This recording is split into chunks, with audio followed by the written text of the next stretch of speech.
Welcome to this explainer. When you think of geography, you might just picture memorizing maps, mountains, rivers, and oceans. But at its core, human geography is about something much, much deeper.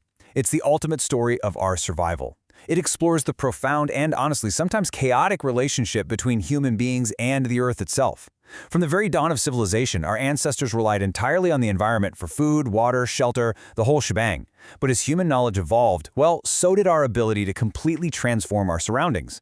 And that evolution sparks the foundational debate we're unpacking today.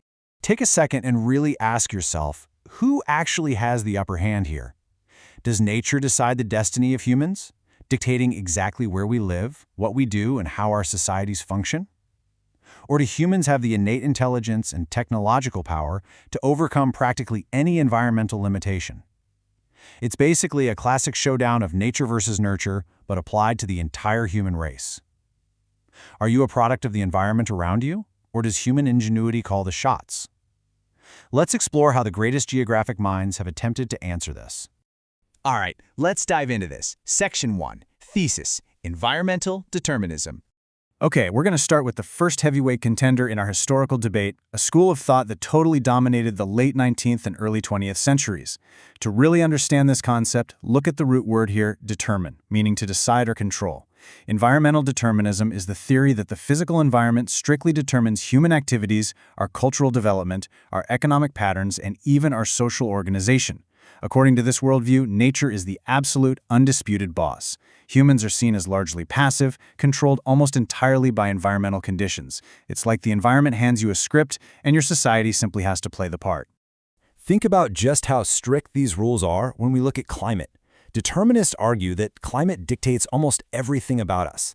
Take agriculture, for instance. You literally can't grow rice without high temperature and rainfall, but wheat thrives in moderate climates. Your geography decides your diet.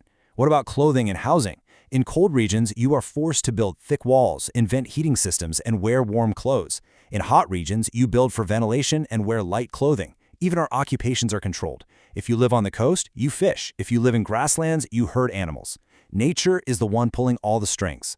Now, what's really interesting about this perspective is a striking assertion from Churchill Semple, who was a major advocate. She famously declared, "Man is a product of the Earth's surface." She, along with scholars like Friedrich Ratzel and Ellsworth Huntington, believed that you could trace any civilization's energy, political systems, and economic progress directly back to the climate and landforms they were dealt. Mountains cause cultural isolation. Rivers dictate exactly where cities are born. They completely steel man the perspective that we are basically molded by the Earth. To really visualize this determinist logic, just compare fertile river valleys like the Nile, the Indus, or the Tigris and Euphrates to harsh, dry deserts. In river valleys, the environment provides massive water supplies, rich soil, and natural transport. It creates the absolute perfect cradle for agriculture and complex civilization. Now contrast that with extreme dry environments. The extreme temperatures and scarce vegetation essentially force humans into a nomadic lifestyle, relying heavily on camel transport and oasis settlements just to survive. These are massive, sweeping natural forces forging completely different ways of life. But we kind of have to pivot here and ask the obvious question, right? Are we really just helpless before nature? This is the fatal flaw of extreme environmental determinism. It completely underestimates human ability. It ignores the fact that human societies living in the exact same types of environments can develop in radically different ways. Why? Well, because determinism totally fails to account for things like education, political systems, culture, and most importantly, human creativity and technological innovation. Which brings us to the challenger. Section 2. Antithesis Possibilism. Because of those glaring gaps in determinism, a new theory emerged to flip the script. The founder of Possibilism, Paul Vidal de Blache, perfectly encapsulated this active, choice-driven mindset with the idea that, yes, nature sets limits, but humans have choices. Possibilism argues that nature doesn't force us down one single predetermined path. Instead, it provides a menu of possibilities. A river isn't just a barrier or a water source. Humans can choose to use it for agriculture, for a transportation network, for hydroelectric power, or even just for tourism. We aren't passive followers. We are active agents who choose our own way of life. Let's walk through the logical steps of how humans actually overcome nature using this possibilist framework. Step 1. We face a natural limitation, like a dry desert that seems literally impossible to farm.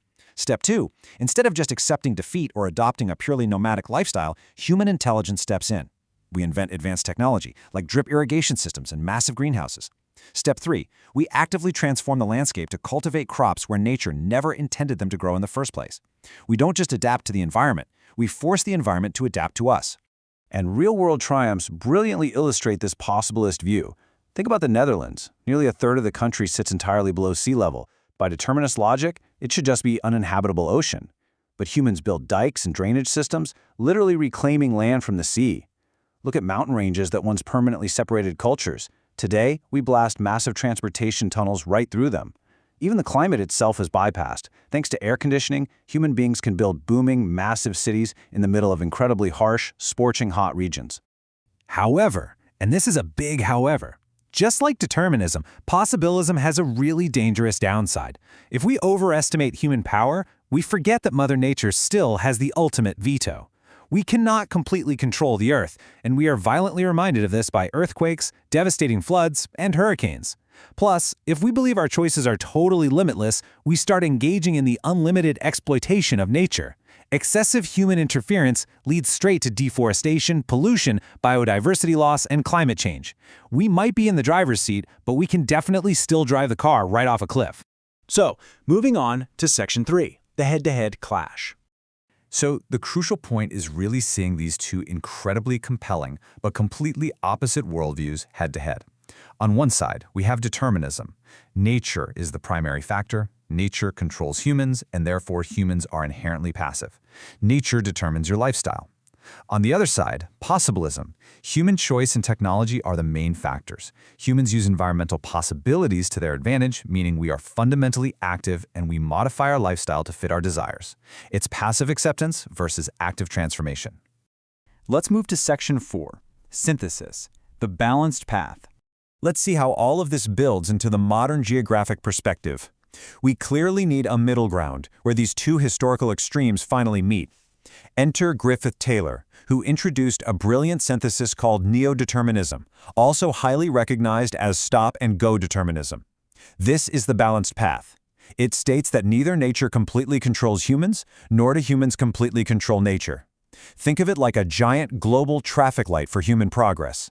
Humans have the green light to use their freedom and technology to move development forward, but they must hit the brakes and stop when that development begins to irreparably damage the environment.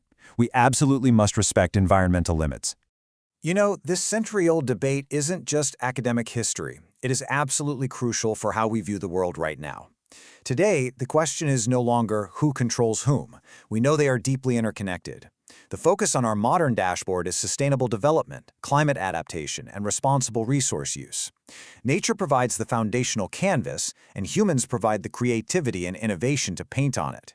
But we have to make sure we don't destroy the canvas in the process. We aren't the absolute masters of nature, but nature isn't simply an impenetrable barrier either. We are partners in this really continuous, delicate relationship. Which brings us to our final thought. After exploring the strict rules of determinism, the boundless optimism of possibilism, and the cautious balance of neo-determinism, I really want to hear from you. Does nature ultimately control human destiny, or do you genuinely believe human technology will eventually overcome any limit the Earth throws at us? Weigh in on this great debate in the comments below. And hey, if you enjoyed diving into this explainer today, make sure to like and subscribe so we can keep bringing you clear, structured insights into the fascinating world around us. Keep learning, and I'll see you in the next one.